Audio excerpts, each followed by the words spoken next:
నా స్వరం యేసు కోసమే అనే కార్యక్రమానికి మిమ్మల్ని అందరినీ ప్రేమతో ఆహ్వానిస్తూ ఉన్నాను. ప్రపంచం అంతా తెలుసు, పరిశుద్ధమైన మన యేసు ప్రభువారు పవిత్ర శిశువుగా మరియ తల్లి గర్భములో వెలుగు వలె ఉదయించి ఈ లోకానికే రక్షకుడిగా ఈ లోకానికి వచ్చాడు అని. మామూలుగా ఈ లోకానికి యేసు ప్రభువారు రావడానికి మానవ స్వరూప దారుడుగా మరియ తల్లి గర్భము ఈ లోకానికి పరలోక రాజ్యానికి ఒక మార్గమై ఉంది. ఈ లోకానికి యేసయ్య రావడానికి ఆ యొక్క దేవుడి యొక్క కుమారుడు ఈ లోకానికి రావడానికి మరియ తల్లి గర్భము ఒక మార్గమయ్యింది. అదేవిధంగా ఈ యేసు ప్రభువారు ఎక్కడైతే చనిపోయాడో, అంటే స్లీవ పైన కొట్టబడ్డాడో, ఈ స్లీవ మార్గము ఆ పరలోక రాజ్యానికి మార్గమయ్యింది. ఇది మనం గుర్తుపెట్టుకోవాలండి. మనం చనిపోయేంత వరకు మనం గుర్తుపెట్టుకోవాల్సింది ఈ రెండు విషయాలు. ఈ లోకానికి యేసు ప్రభువారు ఆత్మస్వరూపుడై రాలేదు, మానవ శరీర రూపధారుడిగా వచ్చాడు. మరియ తల్లి గర్భము ఒక మార్గమయ్యింది. అదేవిధంగా యేసు ప్రభువారు నేనే మార్గము, నేనే సత్యము, నేనే జీవము అని చెప్తున్నాడు. యేసు ప్రభువారి వలె మనము కూడా పరలోక రాజ్యానికి వెళ్తాము అని దేవుడు ఈ స్లీవ మార్గములో ఎన్నో గొప్ప పలుకులు పలికి ఉన్నాడు. ఈ స్లీవ మార్గమే మనకి పరలోక మార్గము, ఈ స్లీవ మార్గమే స్వర్గానికి మార్గమై ఉంది అని మనం గుర్తుపెట్టుకోవాలి. అయితే ఈరోజు అంశం వచ్చేసి యేసయ్య పలికిన 7 పలుకులు పాటించని వాడు యేసుని ఎరుగని వాడే అని. అంటే యేసు ప్రభువారు చనిపోయే ముందు పలికారండి ఈ మాటలు. మామూలుగా మన కుటుంబ సభ్యులు మనం చూస్తూ ఉంటాము, మన అమ్మమ్మలు, తాతమ్మలు, ఇంకెవరైనా ఉన్నప్పుడు వాళ్ళు చనిపోయేటప్పుడు ఏదైనా చెప్పారనుకోండి ఒక మాట, మనం మళ్ళీ చనిపోయేంత వరకు కూడా మన పిల్లలకి చెప్పేంత వరకు కూడా మనం ఆ మాటలు మర్చిపోము. అంటే అమూల్యమైన పలుకులు మర్చిపోకూడదు అని చెప్తున్నారు. మరి ఎంతో కొంత ఈ లోకంలో జీవిస్తూ ఘోరమైన పాప జీవితంలో జీవిస్తున్న మన తల్లిదండ్రులు వాళ్ళు మనకి చెప్తున్న మాటలే మరణావస్థలో మనం మర్చిపోకుండా జీవిస్తున్నట్లయితే, మరి ఆ లోకాధిపతి, స్వర్గలోకాధిపతి, దైవపుత్రుడు ఈ యేసయ్య చెప్తున్న పలుకులు మనం ఎందుకు ఆచరించకూడదు? అందుకే దేవుడి యొక్క వాక్యం సెలవిస్తుందండి సువార్తలలో, ఇదిగో ఎవరైతే నా మాటలు విని నా మాట యందు నిలవకుండా నివసిస్తాడో అతడు నా శిష్యుడు కానేరడు అని. మరి యేసు ప్రభువారి యొక్క మాటలు విని కూడా మనం విశ్వసించకుండా పాటించకపోతే అప్పుడు ఏంటండి ఆ పలుకులకి? మరి అర్థం ఉండదు కదా. అందుకే దేవుడు ఏమంటున్నా అంటే, నేను పలికిన 7 పలుకులు పాటించని వాడు నన్ను ఎరుగని వాడే అని. ఎందుకు ఇంత గట్టిగా చెప్తున్నా అంటే, ఈ 7 పలుకులలో చాలా గొప్ప మర్మాలు దాగి ఉన్నాయి. అయితే మొట్టమొదటి పలుకు యేసు ప్రభువారు కల్వరి నాథుడు ఆ కలువరి కొండపైన మరణిస్తూ చెప్పిన గొప్ప మాట. మొట్టమొదటిది లూకాసు వార్త 23వ అధ్యాయం 34వ వచనము, తండ్రి వీరు ఏమి చేయుచున్నారో వీరు ఎరుగరు కనుక వీరిని క్షమింపుము అని యేసయ్య మనకి చెప్తూ ఉన్నాడు. ఈ కల్వరినాథుడు మామూలుగా యేసు ప్రభువారు చెప్పారు కదా, మరి ఆ రోజులు అయిపోయాయి కదా, వీరు ఏం చేస్తున్నారో వీరికి తెలియదు కనుక వీరిని క్షమించండి అని ఆనాడు యేసు ప్రభువారిని హింసించిన వ్యక్తుల గురించి దేవుడు చెప్తున్నాడా? ఇప్పటికీ కూడా లేదు.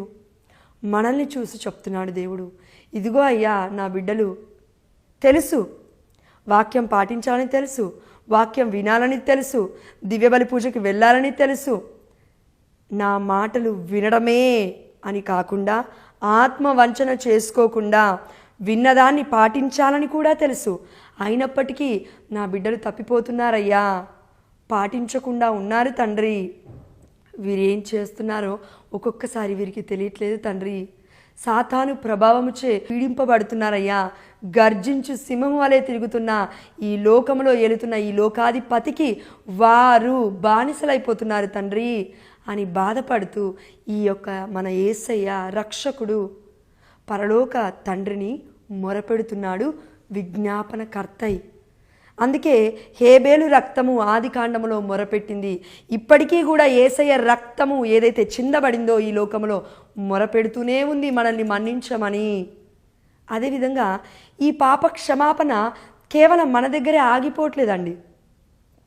ఇప్పుడు మన కుటుంబంలో భార్య అంటే భర్తకు పడదు, అత్తమామకి పడదు, లేదంటే తల్లిదండ్రులకే విరుద్ధంగా మారుతున్నారు పిల్లలు.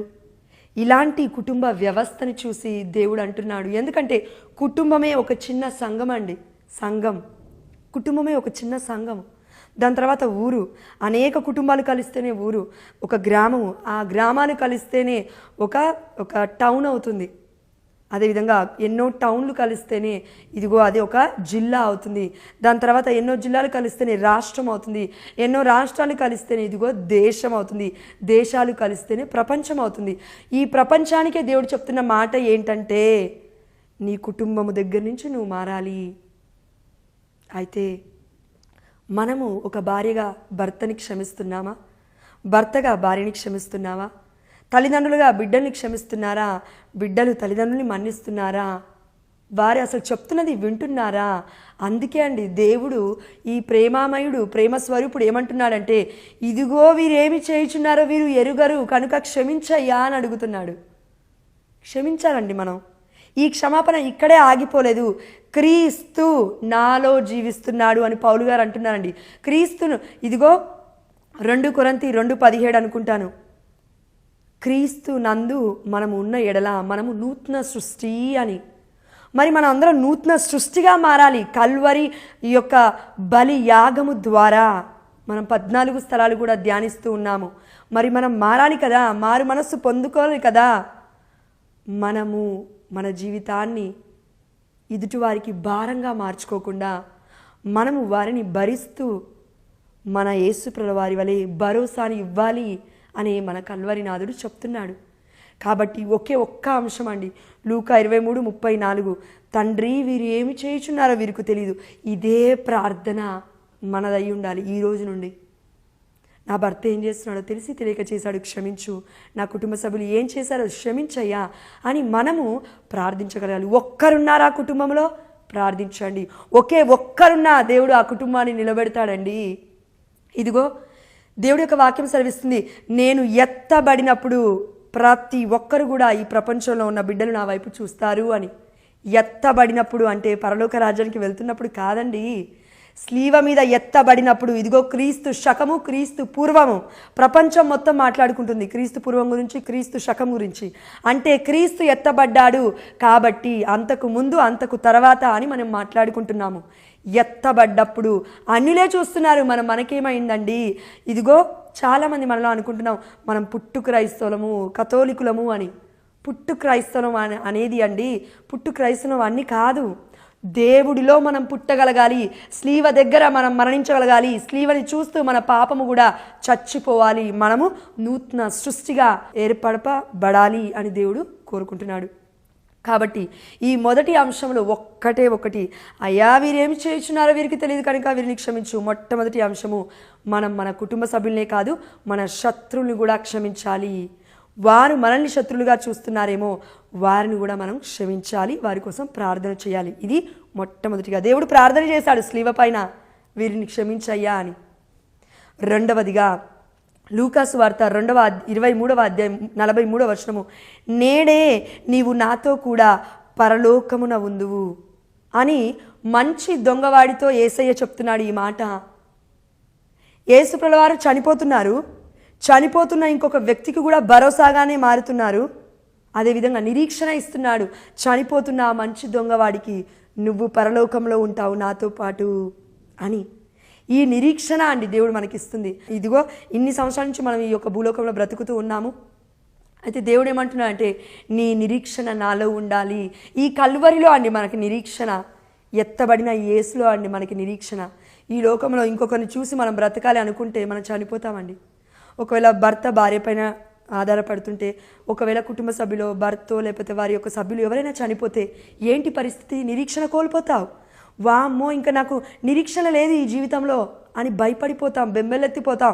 అందుకే దేవుడు ఏమంటున్నా అంటే, అన్నిటికంటే ముందుగా నేను నిన్ను నీ తల్లి గర్భములోనే నేను ప్రతిష్ఠించుకున్నాను. అయితే మొట్టమొదటిగా నువ్వు విశ్వసించాలి దేన్ని అంటే ఈ లోకాన్ని కాదు, ఈ లోకంతో పాటు నిన్ను సృష్టించిన ఈ సృష్టికర్త అయిన మన యేసుప్రభువు వారిని.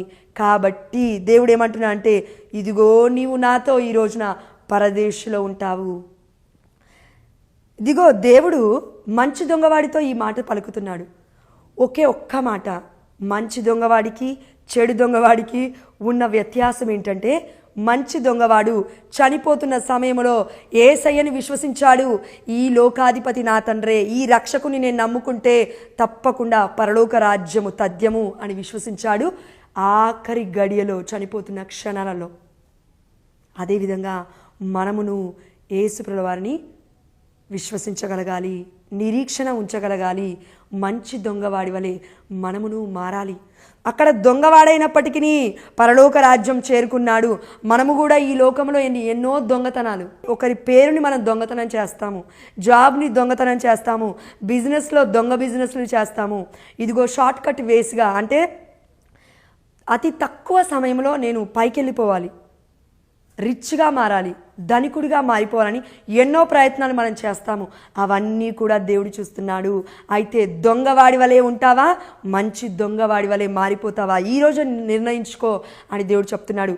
ఎందుకంటే మనస్సులో నీవు దేవుణ్ణి విశ్వసించి నీ నోటితో నువ్వు యేసే రక్షకుడు అని ఒప్పుకుంటే, కన్ఫెస్ చేస్తే, ఇదిగో ఆ బిడ్డలు విశ్వాసంలో ఎదుగుతున్నారు కాబట్టి నా బిడ్డలు అని దేవుడి యొక్క వాక్యం సెలవిస్తుంది. కాబట్టి ఈ రెండవ అంశము, నేడే నీవు నాతో పరదేశంలో ఉంటావు అని దేవుడు నీతో నాతో చెప్తే ఈ రోజున మనము ధన్యులమే. యోహాను సువార్త 19వ అధ్యాయము 26 నుండి 27 వచనాలు. స్త్రీ, ఇదిగో నీ కుమారుడు, శిష్యునితో ఇదిగో నీ తల్లి అని యేసుప్రభువు వారు మరియ తల్లితో తన ప్రియమైన శిష్యుడితో చెప్తున్న పలుకు, మూడో పలుకు. 3 అనగా పరిశుద్ధమైన గ్రంథం ప్రకారము నిత్యమైనది. పితా పుత్ర పరిశుద్ధాత్మ దేవుడు ముగ్గురు అయినప్పటికీ ఒక్కడే అని మనం విశ్వసిస్తున్నాము. కన్నతల్లిన కథోలిక శ్రీ సభ ఇదే మనకి ప్రకటిస్తుంది. మరి ఈ మూడో మాట ఎందుకు ప్రపంచవ్యాప్తంగా దేవుడు చెప్తున్నప్పటికీ మర్చిపోతున్నాము? మరియ తల్లిని ఎందుకు మనం గౌరవించట్లేము? ఇదిగో ఇక్కడ యేసయ్య చెప్తున్నాడు, ప్రియమైన శిష్యుడు, వక్షస్థలమున ఉండేవాడు యేసుప్రభువు వారికి బ్రతికున్నప్పుడు. ఎవరండి? యోహాను గారు పక్కనే ఉండి చూసి, మరియ తల్లి పక్కనే ఉన్నాడు. చూడండి ఆ సమయం ఎలా ఉందంటే, స్లీవ క్రింద ఎవరూ లేరు. యేసుప్రభువు వారి దగ్గర మరియ తల్లి కనబడుతుంది, శిష్యుడు, ఆయన ప్రియమైన శిష్యుడైన యోహాను గారు కనబడుతున్నారు. అంటే యోహాను గారు చాలా అమితంగా ప్రేమించాడు యేసయ్యనే కాదు, మరియ తల్లిని కూడా. ఎందుకు అనంటే, మరియ తల్లి యోహాను గారు పక్కనే ఉండడం చూసి యేసయ్య ఒక గొప్ప బాధ్యతను అప్పగిస్తున్నాడు యోహాను గారికి. పక్కనే అంటే ఏంటండి? ఈ రోజున ఒక భార్య పక్కన భర్త ఉండడు, భర్త పక్కన భార్య ఉండదు. ఏదైనా ఆపద వస్తే, ఏదైనా బాధ వస్తే, ఏదైనా నింద అవమానం ఎదురవుతే, అందుకే దేవుడు ఏమంటున్నా అంటే, పక్కనే ఉన్న యోహానుతో దేవుడు చెప్తున్నాడు, ఇదిగో యోహాను, నా తల్లిని నీ తల్లిగా ఇచ్చేస్తున్నా, స్వీకరించు. అదేవిధంగా మరియ తల్లితో ఏమంటున్నాడంటే, ఇదిగో అమ్మ నీ కుమారుడు. ఎందుకండి ఈ మాట? ఒక్కటే అండి, మనము పరలోక రాజ్యంలో లేమిప్పుడు, ఈ భూలోకంలో జీవిస్తున్నాం. మనం యాత్రికులము. We are pilgrims, hope of pilgrims of hope. అంటే నిరీక్షణ యాత్రికులము. ఈ లోకంలో ఉన్నాము, ఇది నిరీక్షణ, ఈ యొక్క లోకం మొత్తము కూడా. అందుకే మరియ తల్లిని యోహాను గారికి దేవుడు అప్పచెప్పేస్తున్నాడు. మరి ఈ లోకంలో ఉన్నావా నువ్వు నేను మరియ తల్లిని స్వీకరించకుండా జీవించడానికి? పరలోక రాజ్యంలో ఉన్నామా లేకపోతే నరకంలో ఉన్నామా? అందుకే దేవుడు అంటున్నాడు, అమ్మా నేను నీకు ఇచ్చాను నా తల్లిగా, నీ తల్లిగా స్వీకరించు. అయ్యా నేను నీకు ఇచ్చాను నా తల్లిని, నీ తల్లిగా స్వీకరించు. మధ్యస్థ ప్రార్థన అడుగు. అందుకే ఆ తల్లిని యోహాను గారు తన సొంత ఇంటికి తీసుకువెళ్ళను అని యోహాను సువార్త 19:27లో మనం నొక్కి వక్కానించి దేవుడు చెప్తున్నాడండి. ఒక వాక్యం దేవుడు చెప్పాడు అంటే, వి షుడ్ ఒబే. దేవుడి యొక్క వాగ్దానానికి మనం కట్టుబడాలి, తప్పకుండా శిరస వహించాలి. వాక్యము వినడమే ఆత్మవంచన చేసుకోకు, విన్నదాన్ని పాటించిన వాడే నా శిష్యుడు అని దేవుడి యొక్క వాక్యం సెలవిస్తుంది. అయితే ఎంతోమంది బిడ్డలు ఈ రోజున మరియ తల్లికి ఎదురు తిరుగుతున్నారు, జపమాల ప్రార్థనలు ఆపేశారు, మరియ తల్లిని పూజిస్తున్నారు అని అబద్ధ బోధనలు చేస్తున్నారు అనేసి అనుకుంటూ ఉన్నారు. నీ విశ్వాసం ఎక్కడా? కన్నతల్లి అయిన కథోలిక శ్రీసభ నీకు నాకు ఇచ్చిన విశ్వాసం ఎక్కడా? ప్రియమైన బిడ్డ, అమ్మ మరియ తల్లిని మనం విశ్వసించాలి. ఆ తల్లిని దేవుడే తన తల్లిగా మనకి ఇచ్చేస్తున్నాడు. ఇప్పుడు నా తల్లి కాదు, నన్ను కన్న తల్లి ఇప్పుడు నా తల్లి కాదు, మీ తల్లి అని ఇచ్చేస్తున్నాడు. ఇంత గొప్ప ధన్యత్వాన్ని విడిచిపెట్టుకొని ఇంకా ఎక్కడికి పరిగెడుతున్నావు? వాక్యం వాక్యం వాక్యం అంటూ ఏ వర్గాల వైపు నువ్వు చూస్తున్నావు? కన్నతల్లి అయిన కథోలిక శ్రీసభలో అందుకే యేసుప్రభుల వారి యొక్క స్లీవ ఉంటుంది, పక్కనే చూస్తే మరియ తల్లి కూడా ఉంటుంది. స్వరూప రూపములో యేసుప్రభుల వారికి ఉన్న పేరు ప్రేమ స్వరూపుడు, ఆత్మ స్వరూపుడు.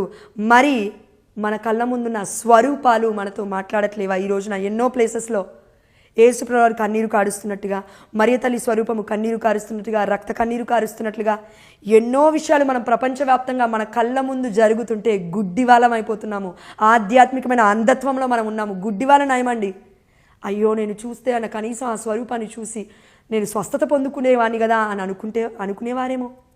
మనకి ఆ ఆలోచన లేదు, మనకు ఆ బుద్ధి లేదు, మనకు ఆ వివేచన లేదు. దేవుడిచ్చిన వివేకాన్ని పక్కకు పెట్టి, ఈ విశ్వాస నాదుని మనం పక్కకు పెట్టి ఇప్పుడు ఏం నమ్ముతున్నామంటే ఇదిగో తప్పట్లు కొట్టుకుంటూ లైట్ల ముందు డ్యాన్స్లు ఆడుతున్న వాడిని విశ్వసిస్తూ ఉన్నాం. మనం వాక్యం అంటున్నాం ఇప్పుడు దాన్ని. అయ్యో తప్పండి. కథోలిక శ్రీసభ కల్వరి నాదుడు మనకిచ్చిన గొప్ప కుటుంబము. దీన్ని నువ్వు విడిచిపెడితే సర్వాన్ని కోల్పోతావు. ప్రియమైన బిడ్డ, అర్థం చేసుకో. ఇప్పుడు నువ్వు ఎక్కడున్నావు? మరియ తల్లిని దేవుడు మనకిచ్చాడు. అమ్మా మా మరియ తల్లి మా కోసం ప్రార్థించమ్మా అని జపమాల ప్రార్థన నువ్వు చేయడం మొదలుపెట్టు. నీ కుటుంబంలో గొప్ప కార్యాలు దేవుడు మొదలుపెట్టునుగాక. ఆమెన్. హల్లెలూయా. యేసు నామములో ఇది జరుగునుగాక. ఆమెన్. ఇది 3వ అంశము. 4వ పలుకు, నా దేవా నా దేవా నీవు నన్నేలా విడనాడితివి. చూడండి, ఇక్కడ యేసుప్రభుల వారు మత్తయి సువార్త 27వ అధ్యాయం 46వ వచనంలో నా దేవా నా తండ్రి నీవు నన్నెలా విడిచావయ్యా అంటున్నాడు. అంటే అండి ఇక్కడ మనకు ఒకటి అర్థం చేసుకోవాలి. ఈ లోకంలో మనము దేవుడి చిత్తాన్ని చేసేటప్పుడు ఎన్నో బాధలు, ఎన్నో కష్టాలు, ఎన్నో కన్నీళ్ళు, ఎన్నో అవమానాలండి. కొన్నిసార్లు అద్భుతం చేయడు దేవుడు మన పట్ల. ఒక్కొక్కసారి ఫర్ ఎగ్జాంపుల్ మనము గర్భఫలం కోసం దేవుడిని అడిగాము. దేవుడు ఏమంటే నా బిడ్డగా నువ్వు మారమ్మా, నీ గర్భాన్ని కూడా నేను ఆశీర్వదిస్తానంటాడు. ఆ సమయంలో ఎంతోమంది అంటారు, నువ్వు ఇన్ని ప్రార్థనలు చేస్తున్నావు, దేవుడు నీ గర్భం తెరవట్లేడా, దేవుడు నీ పట్ల అద్భుతాన్ని చేయట్లేడా అని అంటారండి.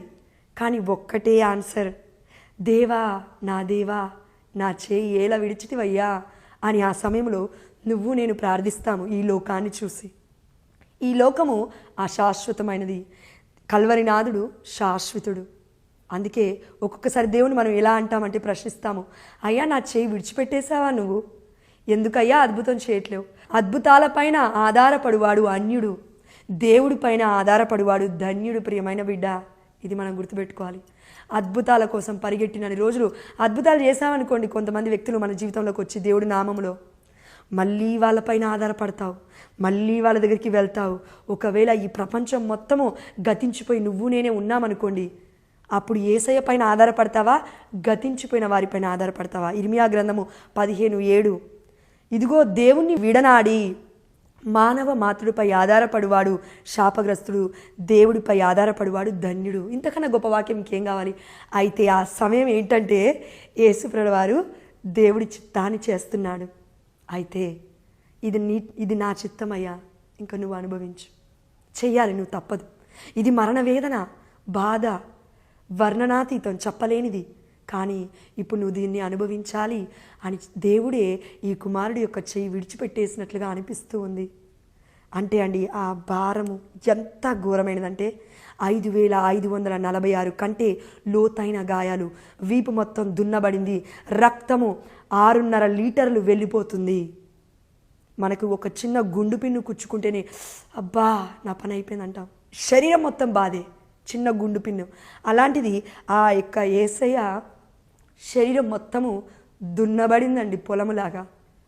మరి ప్రతి గాయము నుండి రక్తం వస్తుంటే మరణ వేదనలో మనుషులపై దేవుడు ఆధారపడట్లేడు, ఆ యెహోవా తండ్రిపై ఆధారపడుతున్నాడు. అంటున్నాడు, నా దేవా నన్నేలా చేయి విడిచితివయ్యా అని. మనము కూడా అంటాం. కానీ మన బాధలకి యేసయ్య బాధలకి తేడా ఉంది కదండి. ఈ యొక్క పరిశుద్ధుడు ఈ ప్రపంచం కోసం పరితపిస్తూ పాప విమోచన కోసమై ఇదిగో బలి అవుతున్నాడు. మనము మన కుటుంబంలో ఉన్న శ్రమలు బాధలు చూసి ఏంటండి దేవుని ప్రశ్నిస్తాం ఒక్కొక్కసారి. నీ కోసమే కదా బాధపడింది, నీ కోసమే కదా మరణం పొందింది. ఈ భారాన్ని నువ్వు పట్టుకోకుండా, ఈ యొక్క కల్వరినాథుని పట్టుకోకుండా నా భారాన్ని నేనే మోస్తానంటే మరి దేవుడు ఏం చేస్తాడు? నీ భారాన్ని దేవుడు మోస్తున్నాడు కాబట్టే, భరోసా ఇచ్చాడు కాబట్టే ఇదిగో నీవు బలంగా తయారవ్వు, భయపడకు, బలహీనత పడకు అని దేవుడి యొక్క వాక్యం సెలవిస్తుంది. ఈ 4వ పలుకులో నా దేవా నా దేవా అని అడగడం దేవుణ్ణి మర్చిపోకు, తప్పకుండా దేవుడు దీవిస్తాడు. మన దేవుడు యేసుప్రభుల వారిని విడిచిపెట్టాడు. ఒక సమయంలో మన దేవుడు మనల్ని విడిచిపెట్టాడు. కామ్గా ఉంటాడు, అంతే, సైలెంట్గా ఉంటాడు కొన్ని విషయాల్లో. దానికి అర్థము ఇంకా నువ్వు దేవుణ్ణి తెలుసుకోవాలి అని అర్థము. 5వ అంశము, 5వ పలుకు, యోహాను సువార్త 19వ అధ్యాయం 28వ వచనము, నాకు దాహమగుచున్నది. ఈ లోకంలో యేసుప్రభుల వారు జీవించిన రోజులు ఎప్పుడూ కూడా అపోస్తులతో లేదంటే శిష్యులతో నాకు దాహమగుచున్నది నీళ్లు తీసుకురండి అని అనలేదు. సమరయ స్త్రీతో బావి దగ్గర ఉన్నప్పుడు నేనే జీవజల నదిని నీకు ఇస్తా అన్నాడు. దాని తర్వాత సమరయ స్త్రీతో ముచ్చటించి అయిపోయిన తర్వాత శిష్యులు వచ్చి యేసుప్రభుల దగ్గరికి వచ్చి అంటున్నారు, అయ్యా మేము ఇదిగో మీకు నీటిని తెచ్చాము, మీకు ఆహారాన్ని తెచ్చామంటే నా దాహము, నా యొక్క భోజనము, నా ఆహారము దేవుడి చిత్తము నెరవేర్చడమే అన్నాడు. యోహాను సువార్తలో 4వ అధ్యాయం అనుకుంటాను. అంటే దేవుడి చిత్తాన్ని చేస్తున్న యేసయ్యకి నాకు దాహమగుచున్నది అని మళ్ళీ ఎందుకు అంటున్నాడు? ఈ లోక ప్రాపంచిక విషయంలో దేవుడు అనట్లేడు, ఆత్మ గురించి దేవుడు మాట్లాడుతున్నాడు. దేవుడి దాహము అయిపోయిందండి. ఈ లోకంలో 33.5 ఏళ్ళు బ్రతికినప్పుడు, 3.5 సంవత్సరం దేవుడు పరిచర్య చేసినప్పుడు ఇదిగో దేవుడి యొక్క రాజ్యము సమీపించింది, మీరు హృదయ పరివర్తనం చెందండి అని యేసయ్య చెప్పాడు. అంతకంటే ముందు వచ్చిన బప్తిస్మ యోహాను చెప్పాడు. ఇప్పటికీ శిష్యులు చెప్తున్నారు, ఇప్పటికీ యాజకులు చెప్తున్నారు, ఇప్పటికీ ప్రపంచం మొత్తం మారు మోగుతుంది, మారు మనస్సు పొందండి, కల్వరినాథుని చూడండి అని. దేనికి అంటే ఆ దాహము తీర్చడానికి. ఏ దాహం? ఆత్మదాహము. ఇది ఎవరి దాహము? దేవుడి దాహము. దేవుడి ఆత్మ మనలో పెట్టాడు, పరిశుద్ధాత్మ శక్తిని. ఆ శక్తికి ఏ దాహం ఉంటుందంటే ఆత్మలు రక్షింపబడాలి, దేహము కాదండి, ఆత్మలు రక్షింపబడాలి. ఈ దాహాన్ని వెళుతూ యేసయ్య ఎవరిపైన ఊదాడు అనంటే యాజకులపై. యోహాను సువార్త 20వ అధ్యాయం 23వ వచనము, ఇదిగో నేను మీద శ్వాసని ఊదుతున్నాను, పరిశుద్ధాత్మను పొందుడు. మీరు ఎవరి పాపములైనా మన్నించిన ఎడల అవి మన్నించబడును, ఎవరి పాపములైనా మీరు క్షమింపని ఎడల క్షమింపబడవు. అందుకే పాప సంకీర్తనలో గురువుల దగ్గరికి వెళ్ళి మనం పాప సంకీర్తన తీసిన తర్వాత మనకి ఒక మంచి మనస్సు ఉంటుంది, ఆనందంగా ఉంటాం మనం. మారు మనసుకి అర్థం అది. కాబట్టి దేవుడి దాహము మనం తీర్చడానికి ఈ లోకానికి వచ్చాము. ఆ దాహం పేరే ఆత్మదాహము. ఆ దాహం పేరే ఆత్మను రక్షించడము. యేసయ్య చేశాడు, అయిపోయింది. ఇప్పుడు శిష్యులుగా మనం చేయాలి. అదేవిధంగా ఒక భర్తగా భార్య యొక్క ఆత్మ కాపాడబడాలి అని నువ్వు ప్రార్థించాలి. అది ఆత్మదాహం అంటే. నీ కుటుంబముల యొక్క ఆత్మలు రక్షింపబడాలి, అది ఆత్మదాహం అంటే. అయ్యా ఈ దాహాన్ని తీర్చు అని కుండలలో నీళ్ళు పోసుకొని తాగడం కాదండి, ఫ్రిడ్జ్లలో నీళ్ళు పెట్టుకొని తాగడం కాదండి. ఇది అశాశ్వతమైనది. శాశ్వతమైన భోజనముకై నువ్వు నేను పరితపించాలి. అశాశ్వతమైన భోజనము వ్యర్థము అని దేవుడి యొక్క వాక్యం కూడా సెలవిస్తుంది. 6వ పలుకు, సమాప్తమైనది. యోహాను సువార్త 19వ అధ్యాయము 30వ వచనము, ముగింపు మరో ప్రారంభం అవ్వాలి. దేవుడు ఏమంటున్నాడు ఇక్కడ? సమాప్తమైనది, ముగించింది అంతా. ఈ లోకానికి నేను వచ్చాను, అయిపోయింది. ఇప్పుడు నేను నా ఆత్మను మీకు ఇస్తున్నాను, నా ముగింపు మీకు మరో ప్రారంభం అవ్వాలి. సమాప్తమైనది అనే దాంట్లో ప్రారంభం ఉంది. అదే ఏంటండి? ఇదిగో యోహాను సువార్త 14వ అధ్యాయంలో మనం చూసాము, ఇదిగో నేను మిమ్మల్ని అనాథలుగా విడిచిపెట్టను, నేను మళ్ళా తిరిగి మీ వద్దకు వత్తును. ఈ లోకము నన్ను ఎరగదు, కానీ మీరు నన్ను తెలుసుకుంటారు. నేను మరలా తిరిగి వస్తాను, మరో ఆదరణకర్తని నేను మీ మీదకి పంపిస్తాను. ఇదిగో ఆనాడు యెరూషలేములో ఉన్న శిష్యులు భయాందోళనకి గురవుతున్నారు.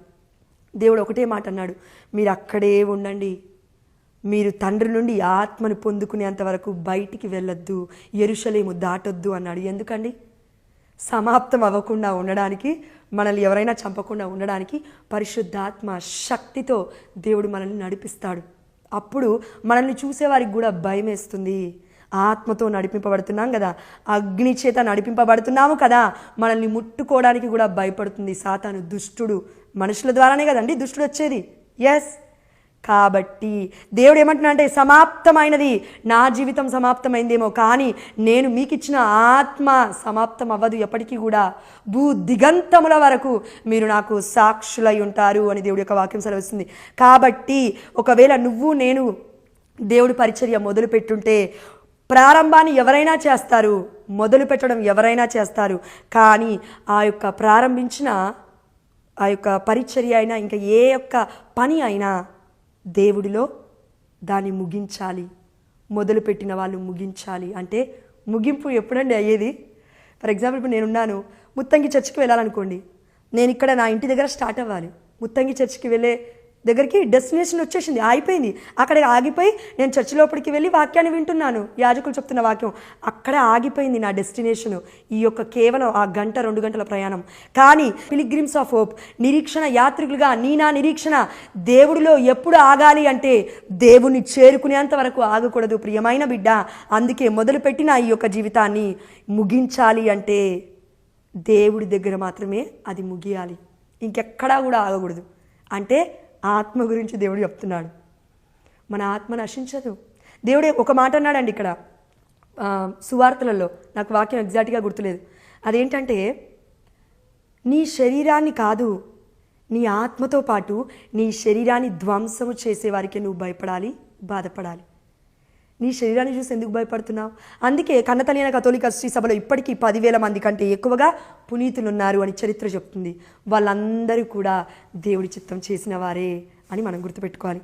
అదేవిధంగా ఈ యొక్క 6వ అంశంలో, సమాప్తమైనప్పటికీ మన జీవితాలు ఎలా ఉన్నప్పటికీ, మనం కింద పడిపోతున్నప్పటికీ మరలా తిరిగి లేవాలి. దేవుడు మనకిచ్చిన కార్యాన్ని మొదలుపెట్టి ముగించే వరకు మనము దాన్ని ఆపకూడదు. ఎందుకంటే దేవుడికి ముఖ్యము, మెస్సయ్యకి ముఖ్యము ముగింపే, ప్రారంభము కాదు అని గుర్తుపెట్టుకోవాలి.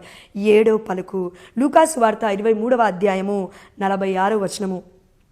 తండ్రి, నా ఆత్మను నీ చేతికి అప్పగించుచున్నాను అని. దేవుడు నిన్ను నన్ను లేవనెత్తాలనుకుంటే ఆత్మతో పాటు శరీరాన్ని కూడా తీసుకువెళ్తాడు. దానికి నిదర్శనం మోషే గారు. ఎలా చెప్తున్నాను అంటే, ఇదిగో యూదా రాసిన లేఖ 1వ అధ్యాయం 9వ వచనంలో మీకాయేలు, అదేవిధంగా సాతాను దూత, వారిద్దరూ కూడా మాట్లాడుతున్నారు. మోషే శరీరం నాది అని కొట్లాడుకుంటున్నారు. అంటే మోషే శరీరాన్ని కూడా కాపాడడానికి మికాయేలు దేవదూత ప్రధానుడు వచ్చాడంటే, మోషే శరీరం ఎక్కడుంది? పరలోక రాజ్యంలో ఉంది. ఎలా చెప్పొచ్చు? దివ్య రూపధారణ. లూకాసు వార్త 15వ అధ్యాయం మనం చూసుకుంటే కనుక, మోషే ఏలియాలు దివ్య రూపధారణలో యేసుప్రభువు వారితో ముచ్చటిస్తున్నారు. ఏలియా ఎత్తబడ్డాడు, మోషే కూడా ఎత్తబడ్డాడు అనే దానికి నిదర్శనం ఇది, సాక్ష్యం ఇది. బైబిల్ డైరెక్ట్ వాక్యం ఉండదు. డైరెక్ట్ వాక్యం ఉండేది ఉంటే పరిశుద్ధాత్మ అనుగ్రహం మనకెందుకండి? ఇంకా ఇలానే బ్రతకొచ్చు కదా. ఎస్.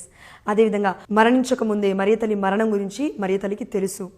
యేసుప్రభువు వారు తన దూతల సమూహముతో వచ్చి మరియ తల్లి ఆత్మను గైకొన్నాడు. దాని తర్వాత చరిత్ర ఏం చెప్తుందంటే, మరియ తల్లి శరీరాన్ని 3 రోజులు సమాధిలో పాతి పెట్టారు. కానీ 3 రోజుల తర్వాత వెళ్ళి చూస్తే మరియ తల్లి శరీరం అక్కడ లేదు సమాధిలో. అంటే దేవదూతల సమూహముతో వచ్చి ఆ దేవాతి దేవుడు తల్లి యొక్క శరీరాన్ని కూడా దివ్య దేహముగా కొనిపోబడ్డాడు. దీన్ని బట్టి మనకేమర్థం కావాలంటే, ఇదిగో లూకాసు వార్త 23:46లో తండ్రి, నా ఆత్మను నీకు అప్పగించుచున్నాను అన్న యేసయ్య కేవలం ఆత్మతో మాత్రమే మోక్షారోహణం అవ్వట్లేదు, శరీరముతో మోక్షారోహణం అయిపోయి ఉన్నాడు. అవునా? ఎస్. 500 మంది చూశారు పరిశుద్ధమైన గ్రంథంలో. ఇప్పుడు నువ్వు నేను కూడా సాక్షులమే, పరిశుద్ధాత్మ శక్తితో నింపబడ్డ వాళ్ళమందరము కూడా. కాబట్టి ఇప్పుడు మనకు ఒకటి అర్థం కావాలి. యేసయ్య నా ఆత్మను నీకు అప్పగించుచున్నానంటే దానికి అర్థం ఏంటంటే, నా ఆత్మను కాపాడువాడవు నీవే, నా శరీరాన్ని కాపాడువాడవు నీవే. అందుకే 2 కొరింథీ 6:20లో దేవుడు తన రక్తాన్ని వెల ఇచ్చి కొనెను కనుక మన దేహములతో దేవుని మహిమపరచాలి అని. ఈ యొక్క 7 అంశాలు, వాక్యాలు మీరు మళ్ళొక్కసారి ధ్యానించండి దయచేసి. చిన్న ప్రార్థన చేసుకొని మనం ముగించుకుందాం. పరిశుద్ధుడా, ప్రేమ కలిగిన తండ్రి, ఈ 7 పలుకులు యేసయ్య ఏ విధంగా అయితే కల్వరు నుండి పలుకుతున్నాడో, అయ్యా మేము కూడా మా హృదయం నుండి మీకు మొరపెట్టే కృపను మా అందరికీ దయచేయమని, అయ్యా ఈ 7 పలుకులలో కూడా మొట్టమొదటిది మేము పరులను క్షమించాలి, రెండవది మేము మంచి దొంగవాడి వలె జీవించాలి, మూడవది మరియతలని మేము మా తల్లి వలె సొంత తల్లి వలె స్వీకరించాలి, నాలుగవది మీ చిత్తాన్ని చేయడానికి మేము ఈ లోక ఆశల్ని వదిలేయాలి, ఐదవది ప్రాణం పోతున్నప్పటికీ నాయన ఆత్మల రక్షణ కొరకై మేము ప్రార్థించగలగాలి, ఆరవది సమాప్తమైనప్పటికీ మొదలుపెట్టిన కార్యాన్ని పరిచర్యని దేవా ముగింపు వరకు ఆపకుండా మిమ్మల్ని చేరుకునేంత వరకు మేము చేసే ప్రయాసను మాలో రగిలించండి, ఏడవది అయ్యా మా ఆత్మను మీకు అప్పగించేంత వరకు మమ్మల్ని కాపాడుకో తండ్రి అని మనం ప్రార్థిస్తూ, తండ్రి కుమార పరిశుద్ధాత్మ నామమున అయ్యా చూస్తున్న దివ్యవాణి టీవీ ప్రేక్షకులందరినీ నీ యొక్క స్లీవలో కారుతున్న రక్తానికి నేను సమర్పిస్తూ, నీ పరిశుద్ధమైన పాదానికి సమర్పిస్తూ, మమ్మల్ని మా కుటుంబాలను అంచలంచలుగా ఆత్మలో వర్ధిల్లే కృపతో శక్తితో ఆత్మ ప్రేరణతో మమ్మల్ని అందరినీ నడిపింపమని 1 యోహాను 1:7 ప్రకారము యేసు రక్తము ప్రతి పాపముల నుండి మనల్ని కడిగివేయును, శుద్ధీకరించును. ఆమేన్. హల్లెలూయా. We asked and we received in the mighty name of Jesus. We believed, O Lord. మేము నీ నామములో అడిగి పొందుకున్నామని విశ్వసిస్తున్నాము మా ప్రియ పరలోకపు తండ్రి. ఆమేన్. హల్లెలూయా. God bless you all. దేవుడు మనల్ని దీవించునుగాక. ఆమేన్.